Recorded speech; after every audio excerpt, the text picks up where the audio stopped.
Hello class tenth. Anne Frank की कहानी जो हम लोग कर रहे थे, आज हम लोग उसको आगे बढ़ाते हैं। हमने देखा था कि एनी फ्रैंक की आदत थी क्लास में हमेशा बात करते रहने की, and that's why she was given an essay to write as an punishment, as a punishment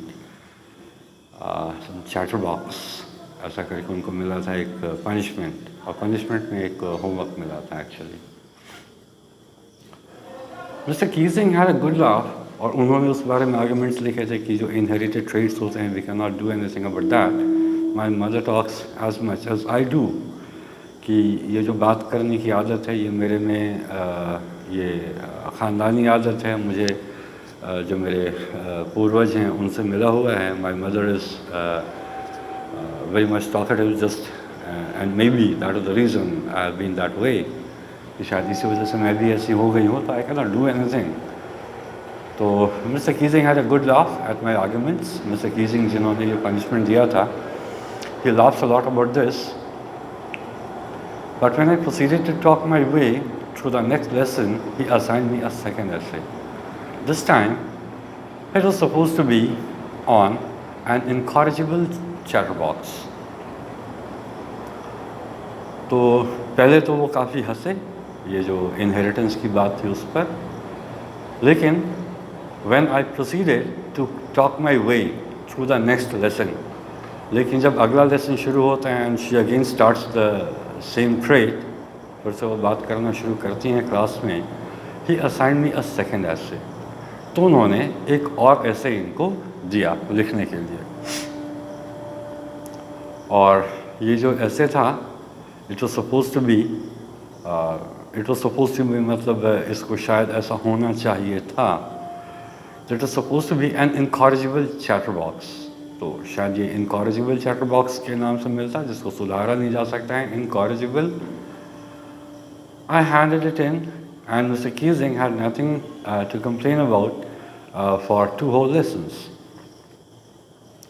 और जो अगले दो लेसन्स हुए उसमें कहीं से कोई प्रॉब्लम मिस्टर कीजिंग को नहीं होती है, जो उनके टीचर थे।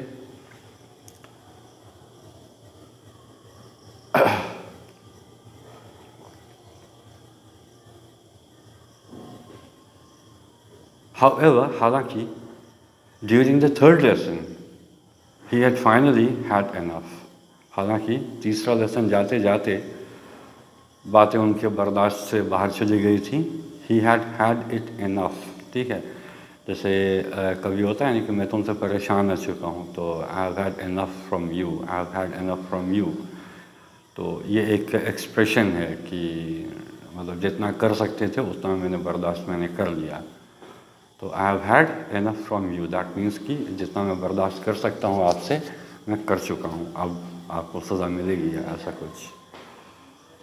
तो during the third lesson he had finally had enough. तीसरे लेसन तक उनका फिर से जो सब्र का बांध टूट जाता है। वो कहते हैं, Anne Frank as punishment for talking in class write an essay entitled quack quack quack said Mr Chatterbox. तो वो फिर से कहते हैं कि एनी फ्रैंक एक पनिशमेंट के तौर पे आपको फिर से एक ऐसे लिखना है, और ऐसे का जो टाइटल है it will B quack quack quack said Mr chatterbox.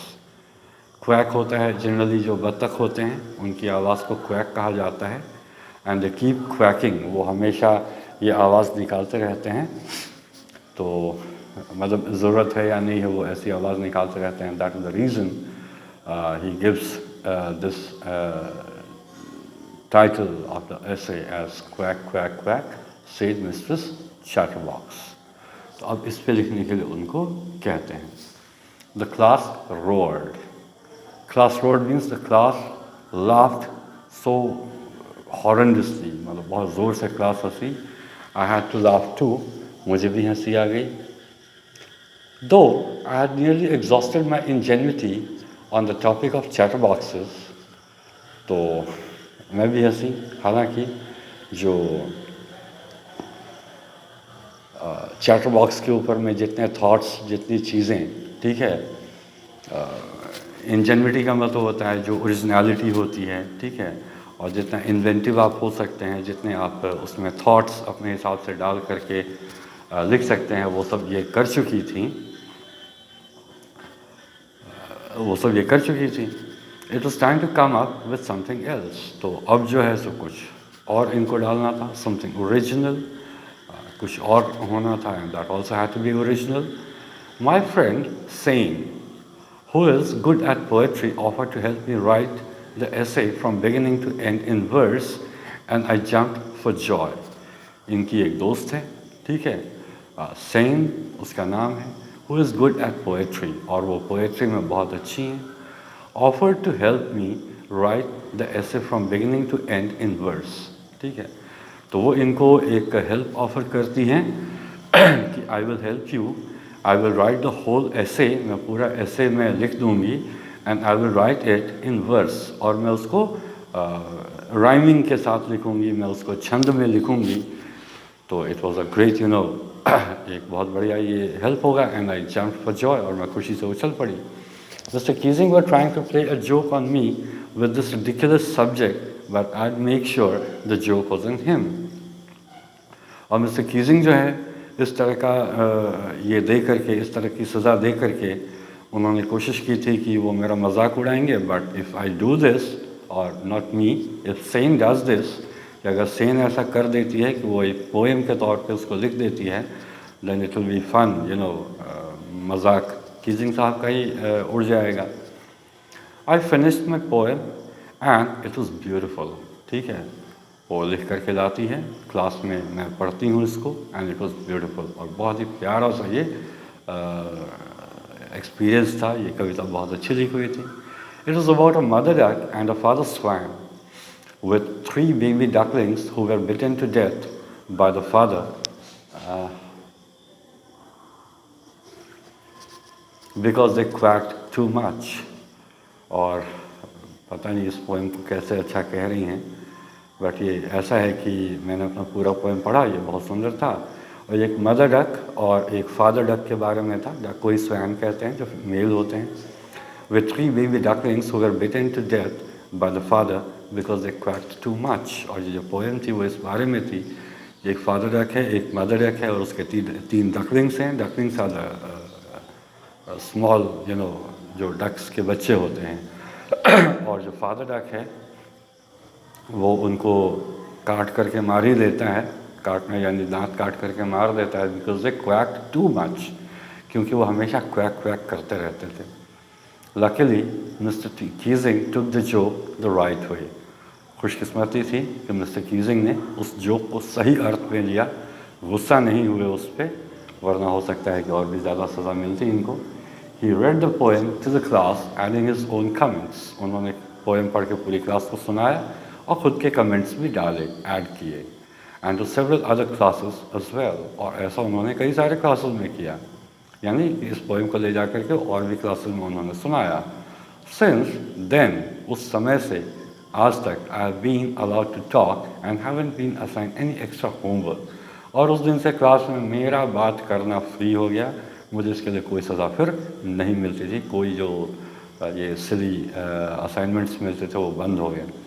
On the contrary, Mr. Keesing always making jokes these days। और अब तो ऐसा मज़ेदार है कि मिस्टर कीजिंग खुद ही जोक्स बनाते रहते हैं, ठीक है, और ये उनके पहले दिन की एंट्री होती है, योर्स एनी, और ऐसा करके वो अपनी राइटिंग इस दिन की ख़त्म करते हैं। Extracted from the diary of young girl with slight adaptation. थोड़े से अडेप्टेशन है इसमें, थोड़े से चेंजेस हैं, ठीक है, और उसी डायरी से ये ली हुई है। अंधेरा ज़्यादा हो रहा है, let me light the bulb.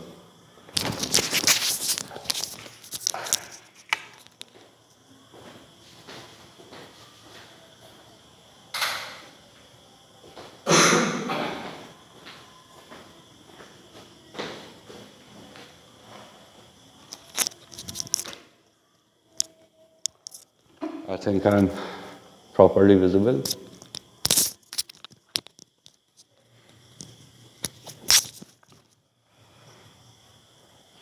अब ज़रा हम क्वेश्चन आंसर्स देख लें, शुरुआत से ही चलते हैं।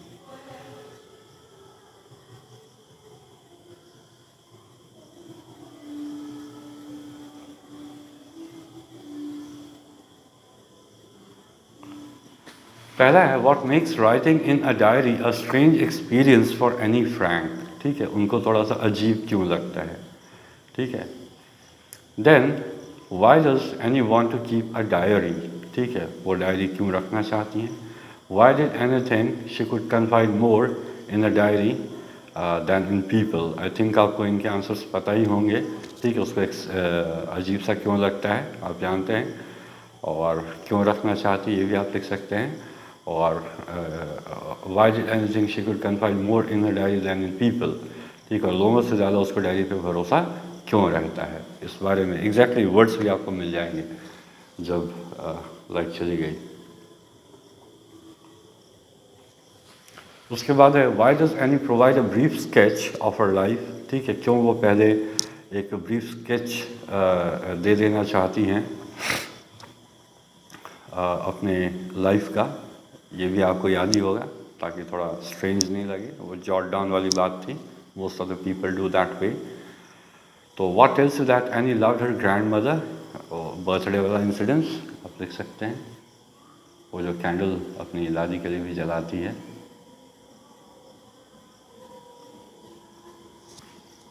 अब एक बार और है, why was Mister Keesing annoyed with Annie, what did he ask her to do, वो क्यों अनॉयड होते थे, आप आराम से लिख सकते हैं। What did he ask her to do, सज़ा में उन्होंने क्या किया, वो भी आप जानते हैं, पहली बार वाला लिखिएगा इसमें। Why did Anne justify her being a chatterbox in her essay, वो जो बात हुई थी inheritance. Do you think mister Keesing was a strict teacher, क्या आपको लगता है कि मिस्टर कीजिंग एक स्ट्रिक्ट टीचर थे। तो स्ट्रिक्ट टीचर तो वो नहीं थे, क्योंकि he took the joke in the right way and finally allowed her to talk a bit in the class, he didn't do anything. What made mister Keesing allow any two talk in class, वो क्यों allow कर देते हैं, ठीक है।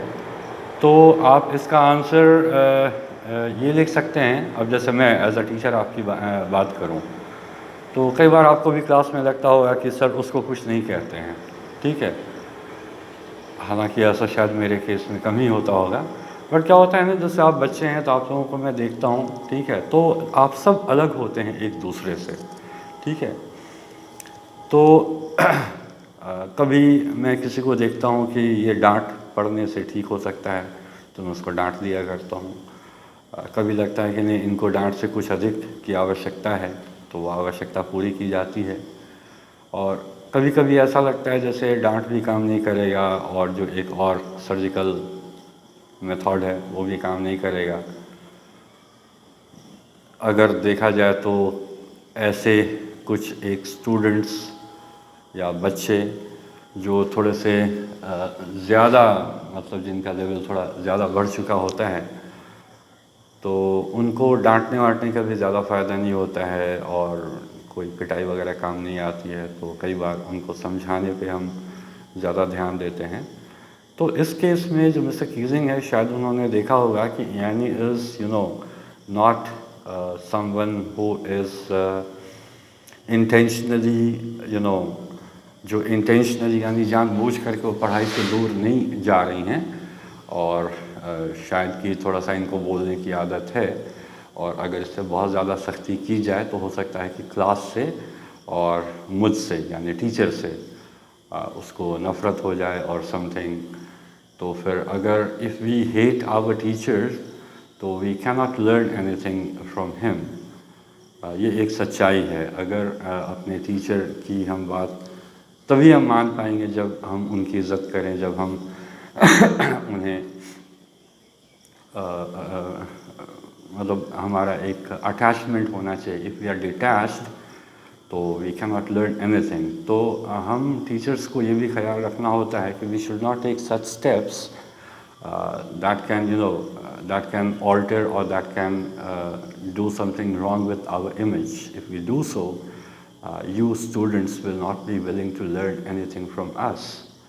आप तभी तक हमसे सीख सकते हैं जब तक कि हम आपके टीचर के जैसे बिहेव करें। If we be personal with you, अगर हम पर्सनल आपके साथ हो जाएं, अगर आप ये फील करें मतलब ठीक है, मैं आपको अगर जो आपके टीचर्स हैं, मैं खुद की बात क्यों कर रहा हूँ, आपके किन्हीं भी टीचर्स की बात करूँ, ठीक है, even if they you know some मतलब जितना आपका स्टूडेंट लाइफ होता है, most of the teachers you know somewhere during the school time they punish you, okay, और फिर भी उस समय हम उनको पसंद नहीं कर सकते हैं, ठीक है, बट धीरे धीरे हम उस चीज़ को भूल जाते हैं। वो हम इसलिए भूल जाते हैं कि even if they have punished us, somewhere down inside our heart we know that it was for our betterment, ये हमारे बेहतरी के लिए था, and that was the only reason कि हमें सज़ा मिली थी।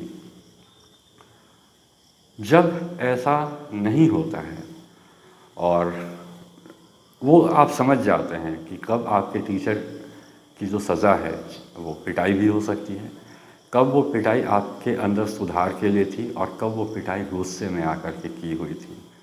तो जब गुस्से में आकर के कोई टीचर आपकी पिटाई करे तो फिर कहीं ना कहीं प्रॉब्लम आ जाती है, और वो जो एक रिलेशन होता है एक टीचर और एक स्टूडेंट का, तो वो उस पर एक चोट आ जाती है, एक उस धागे में एक नॉट आ जाता है। तो कभी कभी आप लोग शिकायत करने आते हैं कि सर मेरी गलती नहीं थी, फिर भी सर ने मुझे मारा पीटा, ऐसा किया। तो मैं कोशिश करता हूँ कि उस चीज़ में ना जाऊँ, ठीक है, सिर्फ इसलिए कि उस चीज़ को मैं तूल देना नहीं चाहता हूँ कि मैं आपको उस समय सही ठहराऊँ कि हाँ सर ने आपको गलत तरीके से ऐसा किया और ये जो उन्होंने किया है ये गलत है। तो ऐसा मैंने लैपटॉप की लाइट थोड़ी बढ़ा दी है, पता नहीं ये कैसा है, थोड़ा कम ही ठीक है, बहुत ज़्यादा खूबसूरत में होगी नहीं। तो कई बार मैं इन कंप्लेंट्स को नज़रअंदाज कर देता हूँ। रीज़न केवल ये होता है कि आपके मन में जो बात अभी आ रही है उसको मैं कॉन्क्रीट ना कर दूँ कि हाँ उन्होंने वाकई में गलत किया। ऐसा भी हो सकता है क्योंकि मैं तो सिचुएशन को जानता नहीं हूँ, क्लास में क्या हुआ है, सर के मन में क्या चल रहा था, आप उनके लिए क्या सोच करके बैठे हैं, सर ने उस सिचुएशन को कैसे जज किया, उन्होंने क्या स्टेप लिया। It is not you no not that easy, ये बहुत आसान नहीं होता है। तो मतलब ये सिचुएशंस होते हैं ना जब it is between a teacher and a student only, आप उसमें दखल ना दें तो अच्छा होता है। तो उस समय मैं यही उम्मीद कर रहा होता हूँ कि फिर टाइम आएगा, ठीक है, किसी दिन वही टीचर फिर आपको हाईएस्ट मार्क्स देंगे क्लास में, आपको शाबाशी भी देंगे, and this thing that has happened today will fade off, ये ख़त्म हो जाएगा। तो that is what I expect that time. तो उस समय में यही। तो खैर हम बात कर रहे थे जहाँ वहीं चलते हैं कि what made miss increasing allow any two talk in class so that she remains. और प्लस क्या है ना कि आप सीखते हैं तभी जब आप अपने एक नेचुरल इन्वायरमेंट में रहते हैं, ठीक है। अगर आपके दोनों साइड बंदूकें तान दी जाएँ कि चलो जल्दी सीखो इसको, आप सीख ही नहीं पाओगे, ठीक है। Why? Because that is not you know, क्योंकि वो एक नेचुरल एनवायरनमेंट नहीं है, वो एक नॉर्मल एनवायरनमेंट नहीं है। दैट इज़ द रीज़न कि that environment will not help you learn. आपका ध्यान बटा रहेगा उन चीज़ों पर और आप सीख ही नहीं पाएंगे। तो अगर किसी की आदत है कि उसको बात करनी है, थैंक्स टू द लाइट, तो अगर किसी को आदत है कि उसको बात करना ही है तो ओके फाइन, आप बात कर ही लो, ठीक है। और बात कर करके ही कम से कम क्लास में आप नॉर्मल रहो सो दैट यू कैन लर्न। तो बिल्कुल ही अगर उस तरीके से यू नो हिटलर के जैसे अगर बिहेव करें टीचर्स आपके तो इट इज़ नॉट पॉसिबल। पता है आप क्यों आपके टीचर्स कभी कभी क्लास में जोक्स क्रैक करते हैं, कभी कभी आपको हंसाते भी हैं? तो ये वो रीज़न होता है कि आप इंटरेस्टेड हों, ठीक है, आपको ऐसा ना फील हो कि एक मशीन आपको पढ़ा रहा है, ठीक है। आपको लगना चाहिए कि is very much a human being just like us, he even laughs, ठीक है। वो ये जो टीचर नाम की प्राणी है, ठीक है, ये भी हंस सकता है, ठीक है। तो we try to be like you that moment, ठीक है, so that you can learn from us. अगर हम आपके जैसे ना हों और वो चीज़ें बिल्कुल हमारा कनेक्शन ही नहीं हो, then you can not learn anything from us, your teachers, anyone, ठीक है। तो दैट इज़ द रीज़न, यहाँ पे आप वही लिखेंगे, to make her comfortable in the class, ठीक है, to provide her the natural environment that she needs perhaps so that she can learn well. Perhaps Mr. Keesing is a very good teacher. ठीक है, ये इसका answer होगा कि वो उसको ऐसा माहौल देना चाहते हैं जहाँ वो नॉर्मल से एक सेटअप में जो लर्निंग का जो प्रोसेस है that she comes for to the school वो कंटिन्यू कर सके। और इसमें हम ज़रूर लिखेंगे कि mister Keesing is a very good teacher. Okay, Was Annie right when she said that the world would not be interested in the musings of a 13-year-old girl? जब वो कहती हैं कि एक 13 साल की बच्ची की ज़िंदगी में, एक 13 साल की लड़की की ज़िंदगी में कोई बहुत ज़्यादा इंटरेस्टेड नहीं होगा, तो क्या वो सही हैं? तो हम कहेंगे कि एक तरीके से देखें तो वो सही हैं, but the situation she is in, it makes her absolutely different from other girls। ठीक है, मान लीजिए एक बच्चा डायरी लिखने के लिए बैठता है तो उस बच्चे के डायरी में हम क्या इंटरेस्टेड फाइंड करेंगे? हम देखेंगे बच्चा है, बचकानी बातें होंगी, ठीक है। लेकिन the way she writes, the way she puts her thoughts into the diary, it makes her a very matured kind of a writer कह सकते हैं। and that's why she may be thinking that nobody will be interested, but the whole world has shown its interest, and that has become one of the one of the most widely read writings in the history of literature। कि उसमें एक था ना, हमारे chapter में ही था कि दुनिया में जो सबसे ज़्यादा पढ़ी गई उन किताबों में से एक इनकी ये डायरी है। तो सब हमको लगता था ऐसा है, बट उनका जो राइटिंग स्टाइल और बाकी की जो चीज़ें थी वो इंटरेस्ट डेफिनेटली बना देती हैं। और it from any angle it doesn't look that this is the writing of a 13-year-old girl. ये केवल 13 साल की एक लड़की की राइटिंग है। It doesn't look like that. There are some examples of diary of journal or journal entries in the before you read section. Compare these with what Annie writes in a diary. What language was diary originally written in? In what way is Annie's diary different? तो इसमें देखता है कि एक जो पहले before you read वाला section है उसको पढ़िएगा, ठीक है। उसके बाद एनी की जो डायरी है उसको पढ़िएगा और दोनों की लैंग्वेज में आप देखिएगा कि क्या अंतर है। आपको काफ़ी सारा अंतर दिखेगा, ठीक है। जो एनी फ्रैंक की जो डायरी है, it is very easy going kind of a language. It is way more easy to understand. तो ये एक अंतर है। इनकी कौन सी लैंग्वेज थी? लैंग्वेज शायद डच लैंग्वेज में ये लिखी थी। एक बार चैप्टर को देखिएगा फिर से, शायद ये डच में ही लिखी थी। In what way is Annie's diary different? और एनी की जो डायरी है वो बाकी डायरीज से कैसे अलग है, ठीक है। इसका आंसर आप खूब अच्छे से लिख सकते हैं। एनी ने खुद भी इसका आंसर दिया हुआ है जब वो राइटिंग से पहले सोच रही होती हैं, ठीक है। और ऐसे भी आप पढ़ेंगे तो आप समझ जाएंगे, ठीक है। शुरुआती जो पोर्शन है उसको पढ़िएगा, आपको आंसर मिलेगा। Why does Annie need to give a brief sketch about, ये क्वेश्चन हम लोग कर चुके हैं। Does she treat Kitty as an insider or an outsider? तो आप देख सकते हैं कि वो इंसाइडर के तौर पे एक सच्चे दोस्त की तलाश में थी, तो किटी के साथ वो ऐसा करती है, उसको एक सच्चा दोस्त मान करके लिखना शुरू करती है। तो दैट मीन्स कि she treats Kitty as an insider, not as an outsider. How does Annie feel about her father, her grandmother, Mrs. Cuperus, and Mr. Keesing? What do these lines tell you about her? तो इन सब के बारे में उसने लिखा हुआ है कि उसके फादर के बारे में, ग्रैंडमदर के बारे में, क्यूपरस जो हैं उनके बारे में, और कीजिंग साहब के बारे में तो बहुत कुछ ही उन्होंने डाला हुआ है। तो आप उनके बारे में लिख सकते हैं। And what do these line tell you about her?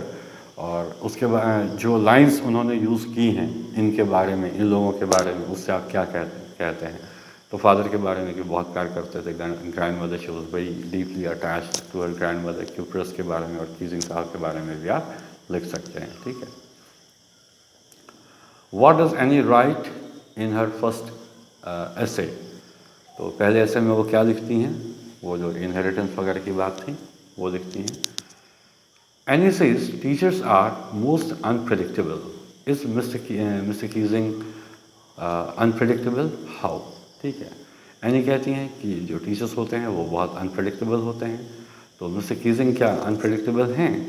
और अगर हैं तो कैसे? तो अनप्रडिक्टेबल तो हैं, कैसे? तो आप देखिए आखिरी में उन्होंने क्या किया। ठीक है, जो इन्होंने क्या सोचा था और उन्होंने उस जोक को कैसे लिया, तो आप बड़े आसानी से लिख सकते हैं। How do These statements tell you about Anne Frank as a person. एक इंसान के तौर पे एनी फ्रैंक के बारे में आप क्या कहेंगे? We don't seem to be able to get any closer, and that is a problem. Maybe it's my fault that we don't confide in each other. अब ज़रा सोचिए कि 13 साल उनकी उम्र है एनी फ्रैंक की, और उनकी सोच देखिए। वो कहती हैं कि हम जो दोस्त नहीं बन पाते हैं, शायद इसका कारण ये है कि हम लोग एक दूसरे में भरोसा नहीं कर पाते हैं। ठीक है, और ये मेरी गलती है। शायद अगर मैं अपने दोस्तों में भरोसा करना शुरू करूं तो ही वे मुझ में भरोसा कर पाएंगे। तो हम भरोसा नहीं कर पाते हैं, शायद इसीलिए दोस्त नहीं बन पाते हैं। तो 13 साल के एक बच्चे के हिसाब से ये थोड़ा काफ़ी मैच्योर्ड साउंड करता है कि 13 साल के एक बच्चे के अंदर में इतनी अंडरस्टैंडिंग, इतनी मैच्योरिटी है। तो हम क्या कहेंगे कि she is very far mature than her age. ठीक है, वो अपनी उम्र के हिसाब से काफ़ी मैच्योर्ड है। I don't want to jot down the facts in the diary the way most people would, but I want the diary to be my friend. कि जैसे ज़्यादातर लोग करते हैं कि सीधा उन्होंने अपनी बातें लिखनी शुरू कर दी। ठीक है, कि आज मैं बहुत खुश हुआ और आज मैं बहुत दुखी हो गया, मेरे दोस्त से मेरा झगड़ा हो गया। ऐसा नहीं, पहले अपने बारे में वो बताती हैं। इट इज़ जस्ट लाइक वो अपनी डायरी से दोस्ती कर रही हैं, ऐसा फील होता है उनकी डायरी एंट्री को देख करके। जो भी जस्ट हमने पढ़ा, वो डेली लाइफ की बातें पहले शुरू करती हैं और बाद में जा कर के फिर वो ज़्यादा सीरियस बातों पे आती हैं। तो यहाँ पे हम एनी फ्रैंक के बारे में यही कहेंगे कि she was very much organized, she was very much she was very much organized towards her diary, and she wanted to go bit by bit, step by step, getting close to the diary and then share her feelings with it. कि वो जो diary है बहुत arranged, बहुत managed वे में चलना चाहती थी, एक एक करके धीरे धीरे वहाँ नज़दीक जाना चाहती थी और उस तरह से अपनी दोस्ती को, डायरी के साथ अपनी दोस्ती को बढ़ाना चाहती थी। ठीक, आगे लिखेंगे। Margaret went to Holland in December and I followed in Feb when I was flung down to the table as my birthday present for Margaret. ठीक है, ये बताती हैं कि मैं कितनी छोटी थी और वहाँ मेरे जाने के बाद, ठीक है, वो it was just like a doll has come you know in the family. एक प्रेजेंट के तौर पर मैं उनके सामने बर्थडे के दिन उनके बर्थडे प्रेजेंट के तौर पर उनके सामने टेबल पर रखा गया था मुझे। तो it is just like I was a doll to the family. If you ask me, there are so many dummies that about a quarter of the class would be kept back, but teachers are most unpredictable creatures on earth. तो यहाँ पे दो उनके thoughts हैं। एक है उनके classmates के बारे में, हमने बताया कि उनको लगता था कि जो एक्चुअल सिचुएशन है कि most of the class it should fail, कि एक चौथाई क्लास को तो उसी फॉर्म में रह जाना चाहिए था। लेकिन जो टीचर्स होते हैं they are most unpredictable, they can pass just anyone, कोई भी पास हो सकता है। Anyone could ramble on and leave big spaces between the words, but the trick was to come up with convincing arguments to prove the necessity of talking. तो यहाँ पे क्या है कि यहाँ पे बताया जा रहा है कि इनके प्लान्स थे कि मैं बात करना क्लास में बंद करने वाली नहीं हूँ।